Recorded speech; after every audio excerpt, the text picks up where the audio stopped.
Hey there, welcome to the channel. Are you guys ready for it? It's pumpkin season. I'm filming this, it's the last couple days of August.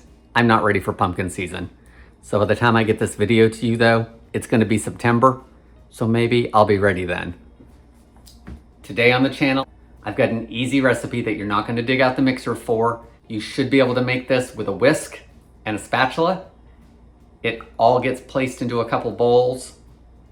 Super easy by the looks of it. We're gonna make a gluten-free pumpkin coffee cake. It's gonna have a streusel topping, and then it's gonna have that bright orange pumpkin cake underneath it. I'm Jamie with SavorySaver. I share gluten-free recipes, tips, tricks, and resources to make your gluten-free lifestyle easier. So let's get started. So this recipe should not take us hardly any time to put together. Really quick, not a ton of ingredients. So I just turned my oven on to 350 degrees and I'm gonna let that preheat. You're gonna need a 13 by 9 baking dish of some kind and you wanna grease it. And if you guys have been watching me for a while, you know I get a little bit old school. I like to use shortening for a lot of my baked goods, but if you have spray, by all means use that. That's what the recipe says. I do like shortening. I feel that I get a better coverage over my pan with shortening. So leave me any comments below on what your favorite way to coat a baking pan is. The recipe for this gluten-free pumpkin coffee cake comes from the website glutenfreeliving.com. So I will link below to the full recipe as well as list all the ingredients in the recipe in the description. Normally I would link to anything that you can't find, but this is a pretty straightforward recipe. No difficult ingredients to find. The flour that I'm using in this recipe, I'm gonna use the gluten-free Measure for Measure by King Arthur. Works great with cakes, muffins, things like that. So since this is a cake, I'm gonna use that. It already has a xanthan gum in it, so if you use your own flour blend, you're gonna account for some xanthan gum. Guys, I would use whatever gluten-free flour blend that has a xanthan gum in it. Use whichever kind you want. This is a cake. We shouldn't be able to screw it up too badly. So to a medium bowl, I have 1/3 cup of gluten-free flour. I've got 1/3 cup of gluten-free oats. This ingredient does say it's optional, so if you're not comfortable with oats, leave them out. You're not gonna have the same texture, but it should be fine. I've also got 1/2 cup of brown sugar. The recipe calls for dark brown sugar in this recipe. I don't usually have that in the house, and I didn't wanna buy it. Your big difference is light brown sugar has a little less molasses in it than dark brown sugar. So it's gonna affect the flavor a little bit, but nothing that anyone's gonna notice unless you constantly use one over the other and they're familiar with the taste. I'm also gonna add 1/2 teaspoon of ground cinnamon. You can't have streusel topping without some butter, so I've got 4 tablespoons of unsalted butter. I've cut it into 4 pieces just to get a head start. Now I'm gonna take my pastry blender, or use your fingers, guys, and we wanna mix this up until it's crumbly.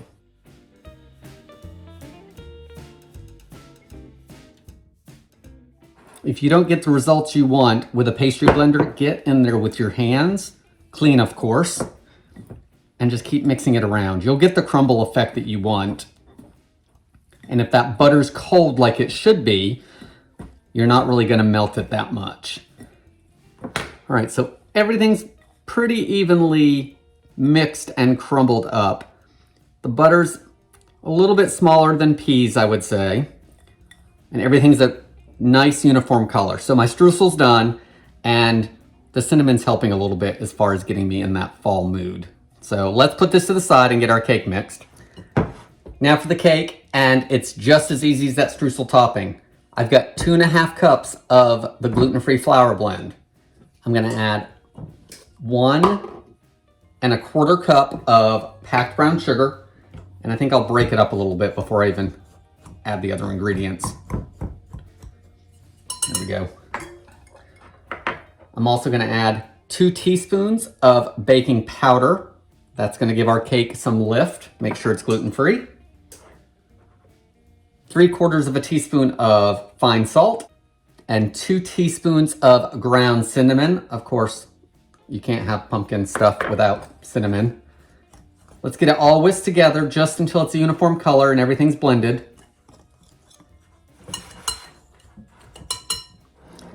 So everything's been whisked together. It's all the same color, pretty much all broken up as far as the brown sugar. You don't want great big lumps in there. Now we need to add our wet ingredients. So for our wet ingredients, I've got 4 eggs. I do not crack eggs on camera, guys, because I'd probably have shells and everything. 3/4 cup of vegetable oil or canola oil. A 15-ounce can of pumpkin pure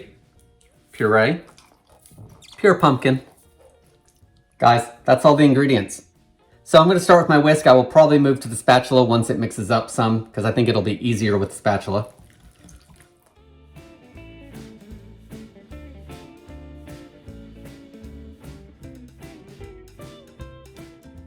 Once all the dry ingredients are incorporated, you're good to pour it in the pan. So let's get that back out. Let's get it spread evenly into the pan. Once your cake's spread into the pan, we can evenly sprinkle over all the strudel or streusel. We're ready to go in the oven. That's how easy that was to make. Super easy, so I'm excited to see how this comes out. It's a coffee cake, so it's got a pretty long bake time. It's gonna bake for 45 minutes or until a toothpick comes out clean. After it comes out of the oven, we'll cool it in the pan, and then I'll cut a piece out and we'll give it a try. So it's been about 50 minutes. It wasn't quite done at the 45-minute mark. So I did another 5 minutes, and I'm getting much better results as far as a clean toothpick.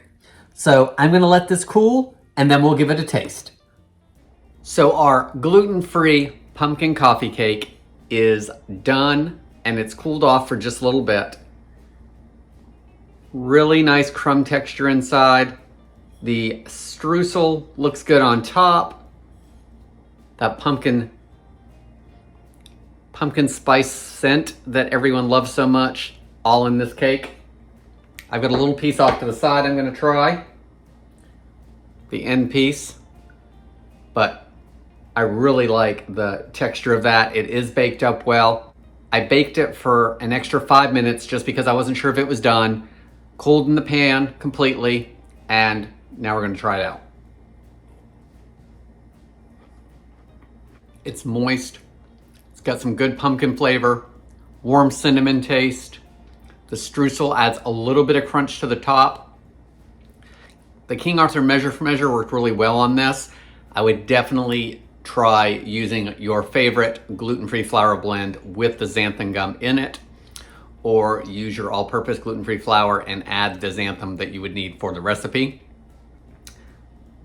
I think as easy as this was, it's the perfect recipe to do on a busy day. It didn't take hardly any time to put together. This recipe's super easy, no mixer involved, hardly any dishes, and a couple bowls, but nothing big. I mean, it's mostly baking and letting it cool. Guys, let me know what you think of this recipe. Are you ready for fall? Are you the fall type person that, mid-September, even October, that's when you're ready for fall? I'm not ready for fall in August, but I will be soon. And this cake can't do anything but help. That's all I've got for today, guys. I hope to see you in the next video.